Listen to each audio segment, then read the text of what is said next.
Rain, nothing, no creeks are going to wait through, but it'll be a little bit up and down here. It won't get too bad. The diary of a soldier was in the 11th Indiana. Oh, really? Yeah, he kind of had a big dramatic write-up about what he witnessed out in this area. Where was that? Sorry? Where you got the diary? Well, I've got a transcribed copy. The original's actually at the University of Oklahoma. Oh, really? Yeah, I don't know how it wound up there.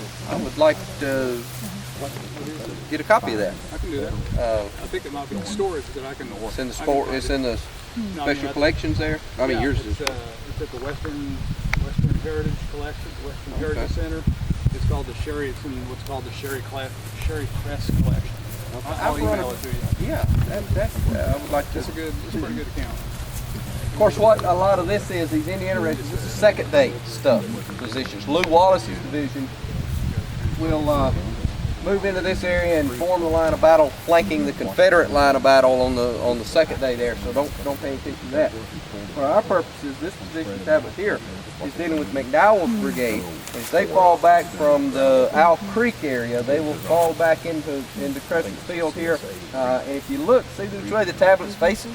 And for a long time I thought, well, that thing's facing the wrong direction. But what they're actually doing, they're Confederates between them and the rest of the army.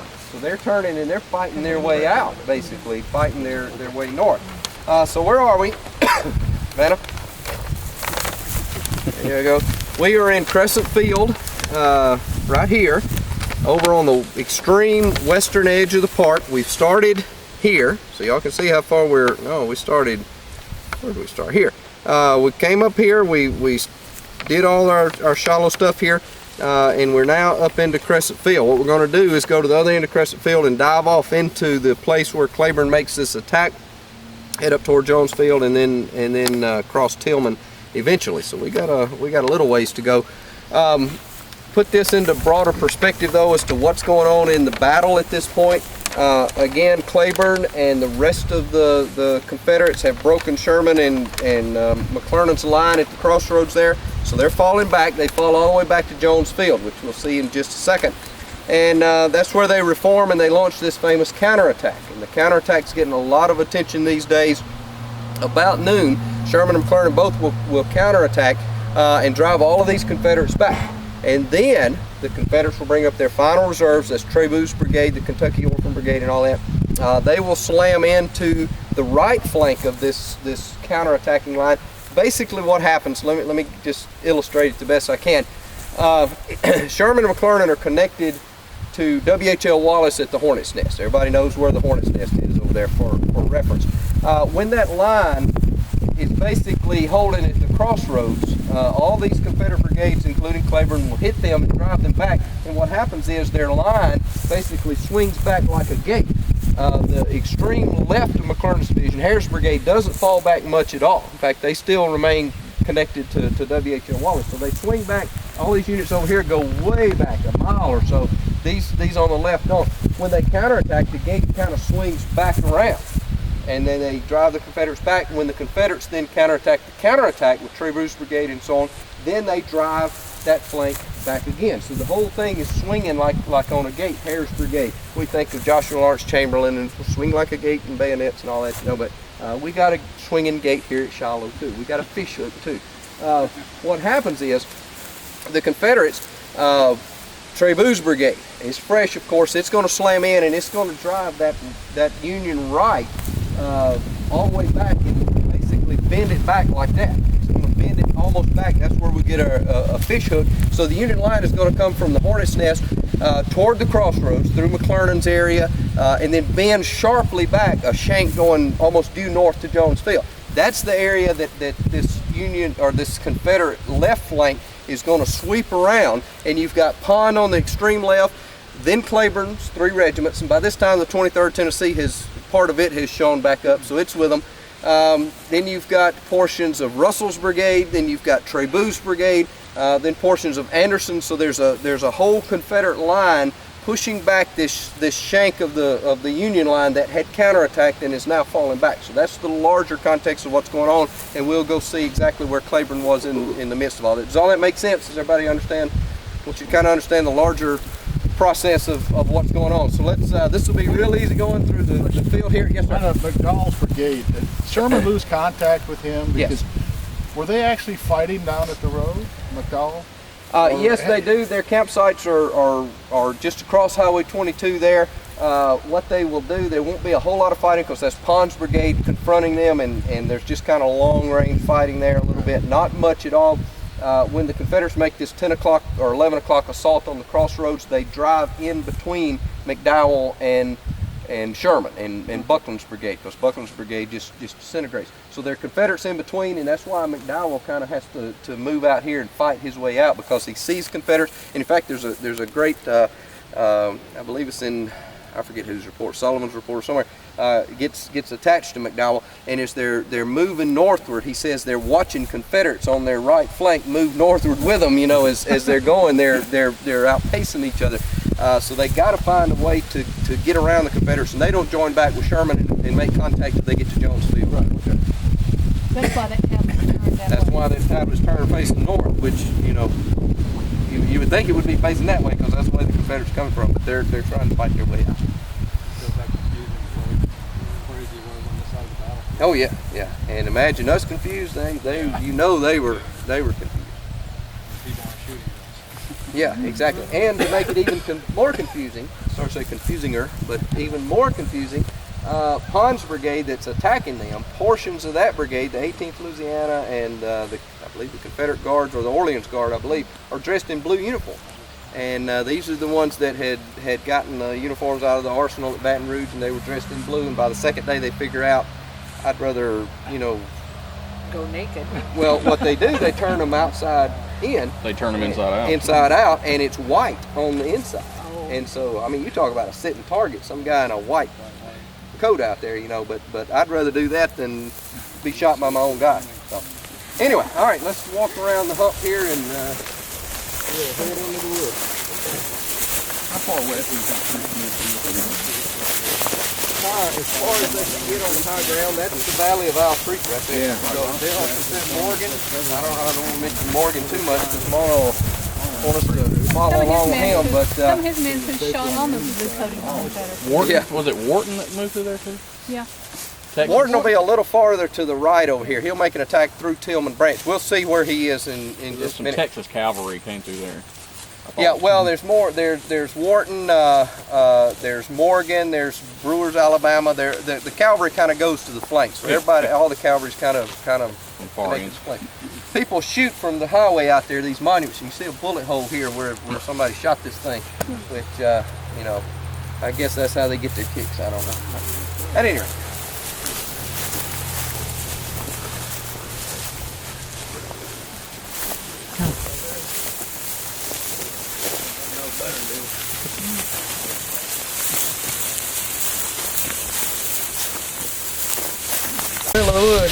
Well, I appreciate your reconnaissance scouting. You know, I'm sure you found these good for us. All right, but here we are back with the Cleburne Brigade, of course. Here we've got noon till 2. Let me read you what Cleburne's talking about here. Ain't always trust times, of course.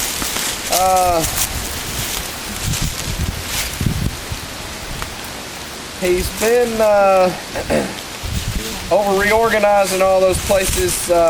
Partially determined to rejoin my own command on the left, which I did about 2 p.m. So if this matches this, then somewhere around in here is where Cleburne rejoins the brigade. It says, I found the 5th and 24th Tennessee and 15th Arkansas halted under the brow of an abrupt hill. That probably was the next hill over, on the other side, the reverse slope of the hill up there, and then they moved forward and began to fight here. The 2nd Tennessee had suffered so severely in its charge of the morning it had been moved back to reform. Moving forward immediately after I lost sight of it, and did not connect itself with my brigade anymore during the fight. The 2nd Tennessee, I would respect to refer to you, so. On reaching the ground, I ordered an immediate advance. So Cleburne is beginning to move forward and is going to advance through this area. As soon as I succeeded, it was delayed, however, by one of our own batteries firing across the line of my intended advance. That's probably the Washington artillery farther up toward the crossroads, because remember, what are we talking about? The Confederate line was like this, the Union line, it bent back on the right, and so this shank here, there are Confederates up near the crossroads still firing due north, while this wing of the Confederate Army has driven the Union flank back. And as a result, if we advance like that, those folk fighting and facing toward the north would be firing across our advance. That's what he's talking about here. Let's see. Ordered immediate advance. As soon as I succeeded in stopping this fire, I sent out skirmishers and pushed directly forward. The 23rd Tennessee Regiment under my command, under the command of Lieutenant Colonel Neal, came up at this juncture and advanced with me. So the 23rd is going to join up here in just a little bit. After moving forward half a mile, I was fired on by the enemy again. My skirmishers driven in. We'll see that in just a little bit. Soon again, my main body heavily engaged. That's up near Jones Field. This engagement lasted half an hour when the enemy gave way. My men were out of ammunition. This is what I want to key in on here. Owing to the nature of the ground, my ammunition wagons could not follow. See what he's talking about? So I had to send a strong fatigue party back, and the men carried boxes of ammunition on their shoulders up and down the steep hills for more than a mile. So imagine yourself as we're going across this carrying ammunition boxes on your shoulder as we're doing this. As soon as supply with ammunition I get in advance, and we'll pick up the story a little bit farther on. So let's advance with Cleburne. Everybody up for it? All right.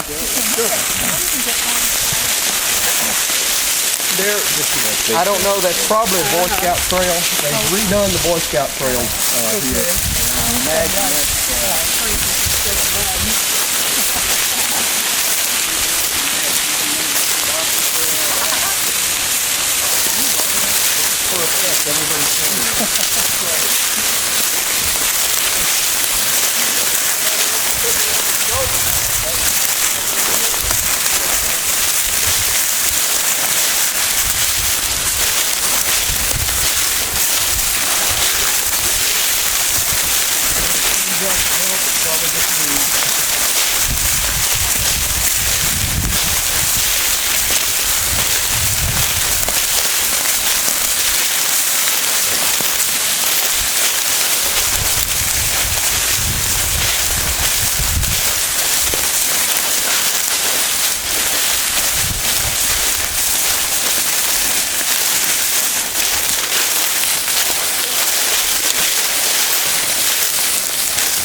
Trouble trying to find it out on my own. even on the hike, Bill didn't bring you into some of this. Not really good. No, not per se this route, no. No, because we didn't come to, remember, this is the capital. Right, Highway 22 is across Jones Field. That's why I told you. All right, let me show you where we are. Once we started here, this is where Cleburne makes his attacks across Shiloh Branch. We went down into here and back up to Shiloh Church and then skirted over to Crescent Field here. This is where he makes his attack across that undulating land. You see what he's talking about? Well, I couldn't get my ammunition wagons through there. Yeah, it's up and down and up and down, and in one hole and out of the other. Then we move forward, we're right on the edge of Jones Field. What's going on at this point, big picture, is that the Federal Army has made this counterattack about noon, and then it's been driven back by Cleburne and Trabue and others. Each army is fully engaged by this point. That wing has been driven back, and then they all basically retreat. And you see the fighting takes place here about 2:30. By 3:30 or so, Sherman and McClernand are going to fall back behind Tillman Branch. That's where we're going next. And that's where they start going into this last line of defense behind Tillman and behind Deal Branch here. Very strong position. You see here they were next engaged on the east side of Tillman Creek. Now, we have a choice to make. What time is it? 11 o'clock. 11 o'clock, so we still got another hour or so before lunch. What we'll do, and this is absolutely y'all's tour, what I had planned to do, where are we? Right here. Cleburne has a second day position just farther to the east here. What we can do, we can do it any way y'all want to. His next position is going to be here, so it's not that far of a trek. We're going to have to go across a couple of creeks. We'll go there and look at the action there and kind of explain the ending of the first day. and then we can come back and do the second day position and kind of show a little bit about that, or we can do the second day position on the way to the first day, since we're going right by it, and then kind of take an easier trek back, or we can not do any of that and go straight back and eat lunch, or we can divide up, and those of you that want to go across Tillman Branch, it's going to be pretty substantial. We can do that. Otherwise, when we get to the road right up here, all you got to do is take a right and just follow that to Shiloh Church. So those are all of your options. Which do y'all want to do? I'm game for any of it. I had planned to go on over to Tillman Branch there. To get the full essence of Cleburne, I think we have to do that. So, is that what y'all want to do? Do you want to hit the second day position on the way, or do that on the way back and kind of keep it chronological? Do it in order. Do it in order? Is that what everybody wants to do? All right, we'll do it. We'll hit Jones Field and go across. Do y'all want to go, or do y'all? I'm gonna go to the church and pray for y'all. Okay. we're probably gonna need it. But you know, that's totally up to y'all. I'm gonna carry my map though, so I don't lose it. All right. Need a break? Are we good? Yeah. Everybody ready to go? All right, let's hit the road up here and we'll show you. Oh, okay.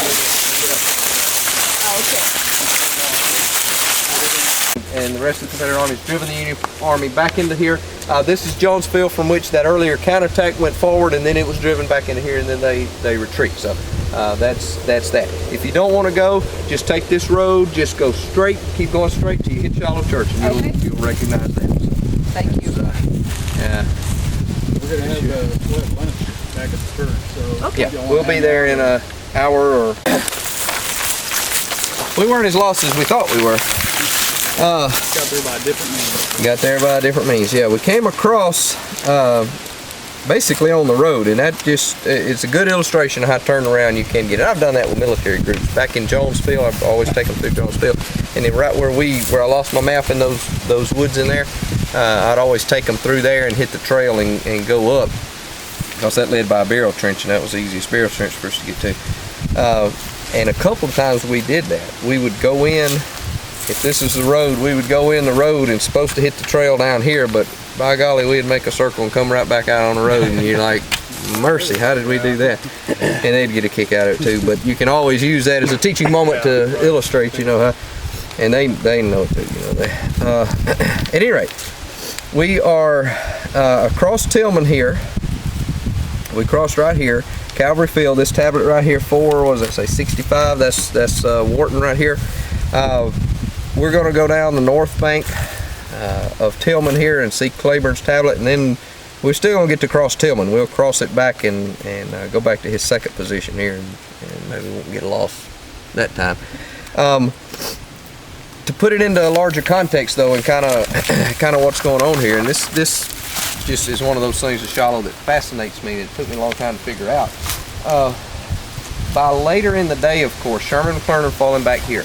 Hurlbut's division's falling back from the Peach Orchard area, and the flanks are gone. That leaves, of course, the Hornet's Nest in the center. What's the Confederate reaction to that? What does the Confederate Army do?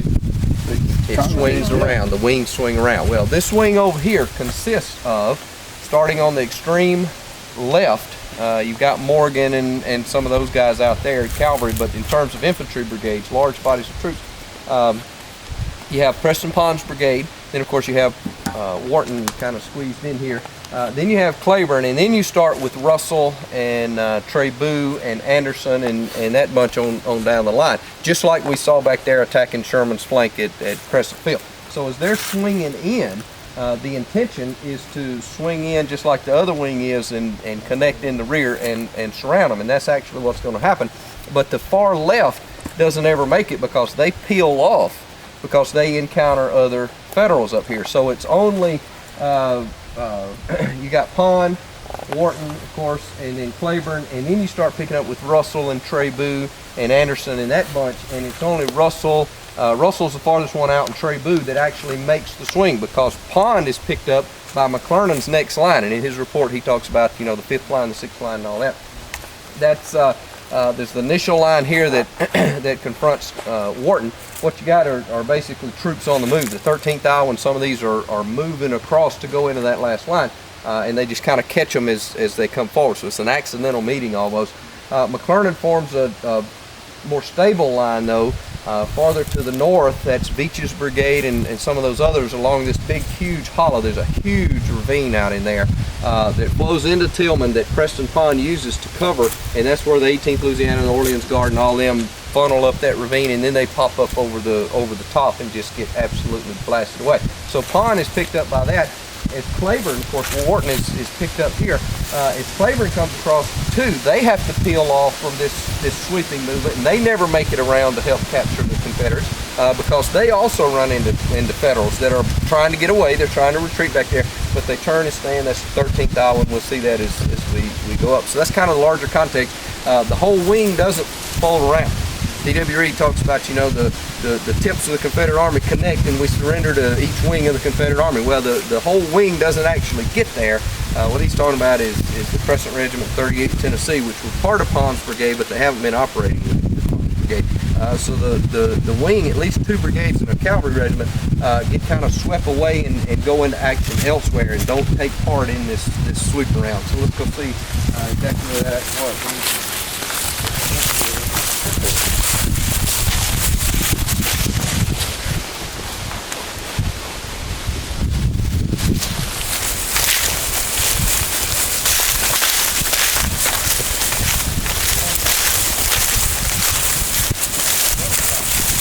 Night was we camped in the first line of tents that we took in the morning, or we camped in the second layer of tents or something like that, which that to them could mean pretty much anything. So a little bit difficult to determine the specific area that they thought of. All right, here we are. If any of you are so inclined, you can go right up that road a little bit. The 13th Iowa Monument or tablet is up there that they kept. I'll be right here if y'all want to go and come right back. Again, what the idea is, they're sweeping around, trying to sweep in the rear of the Hornet's Nest, but they get caught by a Federal column that's moving that direction. That's the 13th Iowa and some other troops as they're withdrawing. And what 13th Iowa, of course, is Hare's Brigade, McFarland's division. They've been engaged in this area all day long, so they're falling back, trying to get back to the landing, and they just happen to bump into each other. So this is heavily wooded territory and terrain, and it's just kind of a chance engagement. And then, of course, they fight here, and the Iowans go on, and we see later on, of course, that they afterwards advance into a check by fire, field artillery, and gunboats. Now, we could go on to the river if y'all want to. I don't really see any necessity in it because we don't know where they actually were. Everybody went toward the river. We don't know how far they got and all of that. If we hear Cleburne tell it, let's check on him, let him talk to us for just a second.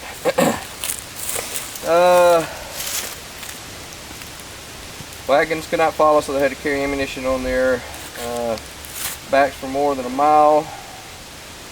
Again, advance continued to move forward with a check by heavy fire of artillery, enemies, field, and gunboats. So he kind of glosses over this just a little bit. He says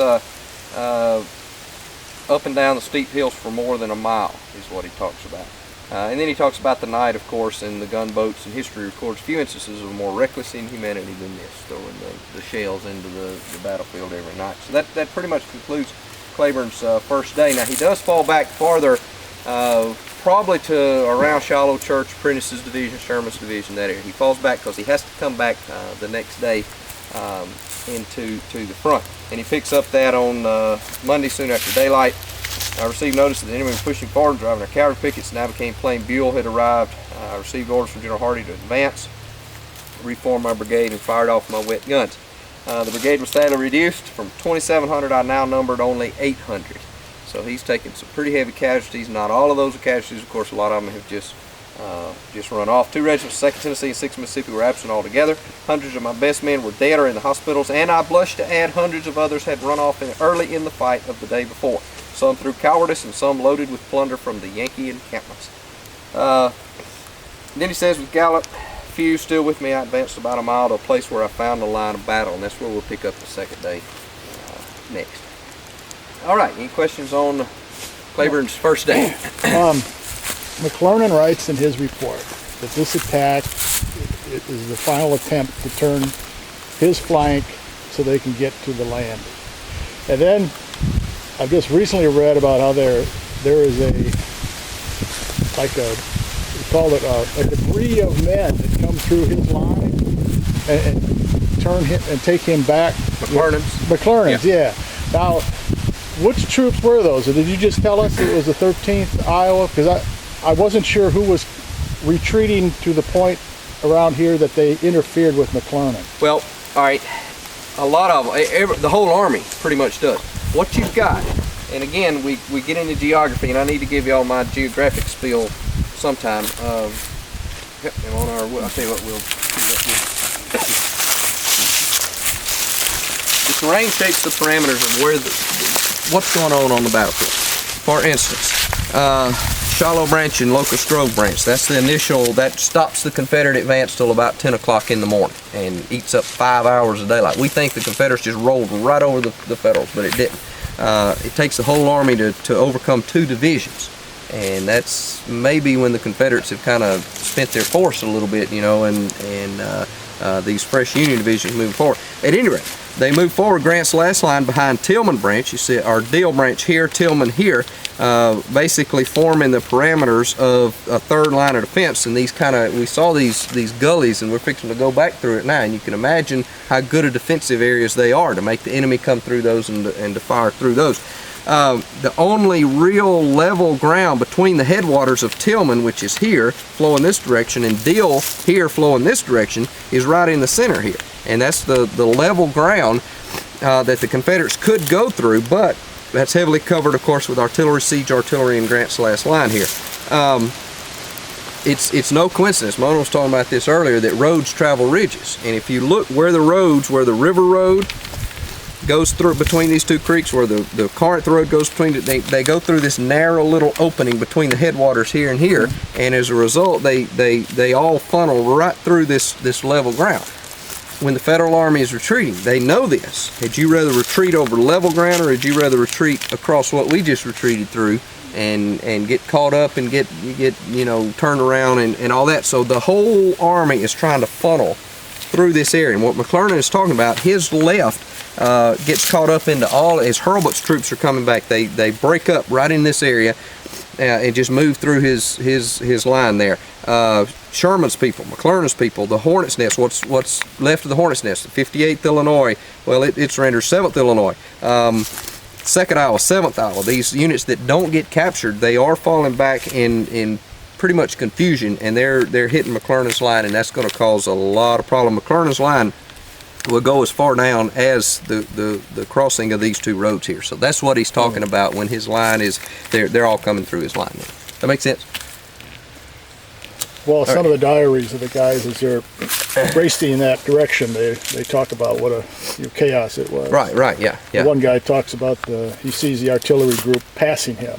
Yeah. And he goes, oh, great, he's going to let them have it. And then it's in a Confederate artillery. Oh, yeah, exactly. Like going parallel, yeah, exactly. But that's the essence of it. Everything is funneling through this easy access through there, through these 2 creeks. You had artillery, you had horses, you had supply wagons, you had everything. Just trying to go in that little bottleneck there. And you talk about men scared. You ever seen a scared horse? Mona, you know about scared horses. What do scared horses do? They don't care where they're going or who they're running over. They just go right through. So it's mass chaos here. Well, I guess so. McClernand was maybe a lot more further to the left than I thought when I first read that, I couldn't understand who was rushing through his. I got the map. You got the map. McClernand's initial line that battles Pond's brigade over there is going to be this line right here, a little bit farther forward. What he'll do, he'll fall back, and this is this little swell that Pond uses to go up. That's McClernand's line. But his next real position is along the river road here, and his line will extend. In fact, the 81st Ohio goes in action down into here. So it will really extend from the crossing here up to about Mulberry Field. That'll be McClernand's position here. So yeah, they're right in the path of everything. Over here is Sherman, and then of course Lew Wallace will come in here and take position here. So Wallace till about here, Sherman about here, and McClernand somewhat here. All right, any other questions? All right, well, let's do this right. Let's get our bearings here and figure out exactly where we're going. I think we want to go due that direction, across the creek, and climb up on the high ground, and then hope we get where we're going, right? I think we can do We'll it. find it. All right, let's go. Starting the second day though.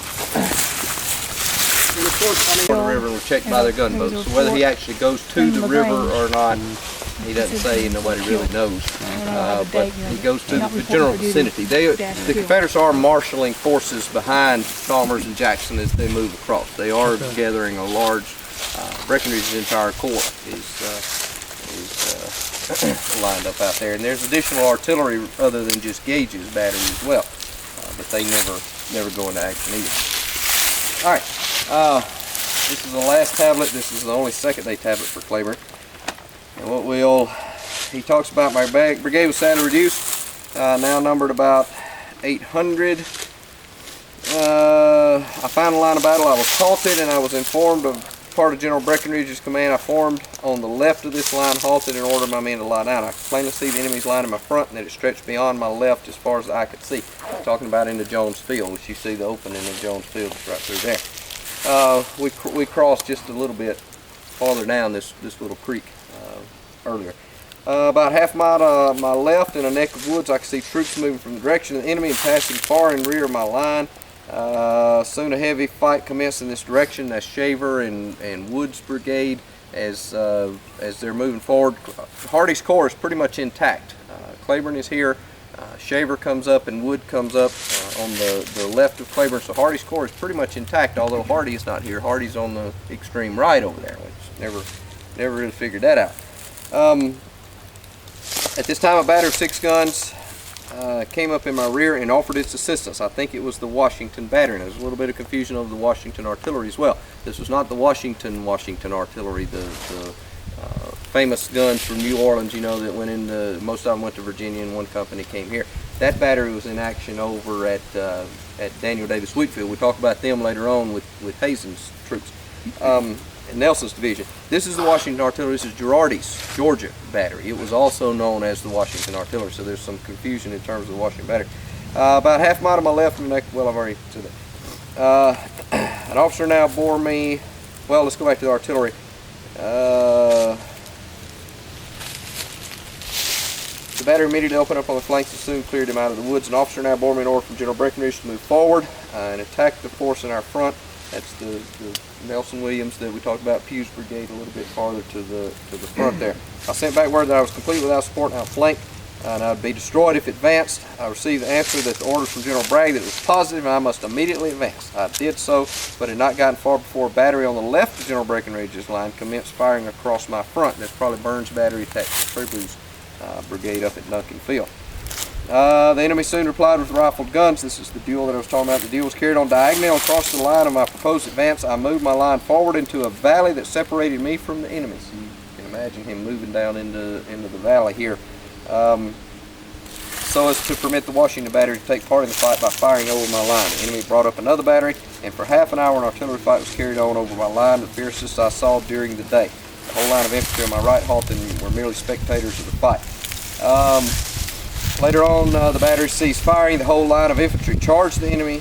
There was very thick undergrowth here of young trees which prevented my men from seeing any in the distance, yet offered them no protection from the storm of bullets and grape shot that swept through it. So he crosses the creek, goes on over. I cannot see what was going on to my right or left, but my men were dropping all around before the fire of an unseen foe. My brigade was repulsed and almost completely routed in an unfortunate attack. As far as I know, the 15th Arkansas was the only regiment rallied, and he later talks about he rallies no more than 58 men. So he starts with 2,700 men, and he's down to 58 men by the end of the battle. And apparently they go in Confederate reports, and this is across the board, they get really squishy and iffy at the end of their reports because they're all getting emails. They're all falling back toward Shiloh Church, and they're jumbled up, and they're attacking and counterattacking and all of that. And they just basically talk about, we joined in this attack and we went forward and we came back and all that. It's hard to pinpoint where anything is and what's going on. And apparently Cleburne's 58 guys take part in that somewhat. It's hard to tell exactly what's going on. This is the last definitive area that we can place Cleburne here, but he will retreat just like we're fixing to retreat back to Shiloh Church. Unfortunately, they didn't have a nice lunch waiting on them when they got back. All right, any questions on Cleburne? All right, Who do you think was more surprised, the Union Army on the first day or the Confederate Army on the second day? I think depends on your definition of surprise. Yeah. But probably I would say the second day Confederates, because they don't react quite as well and quite as quickly to the surprise. Both are surprised, but they don't react quite as quickly and quite as well as the Federals do. Because every Federal unit here meets the enemy in line of battle. None of them are surprised in their tents. Right. But when the battle starts the next day, there are tons of Confederates still hanging around camps and all that, and have to be really organized and to move forward. So it's some people call it a done deal on the second day, and actually that's one of the things I want to quiz y'all. As I'm working on some of this, I want to get y'all's opinions on some things and bounce some ideas off of y'all, and talk a little bit about the second day maybe sometime. Seems like a good thing to do over lunch. Over lunch, all right. Do you think that's why it was 10:30 before they got engaged? It took him a while to get everything together and... Yeah, a lot of them will fall back. One of Polk's divisions falls back all the way to their April 5th campsite back there.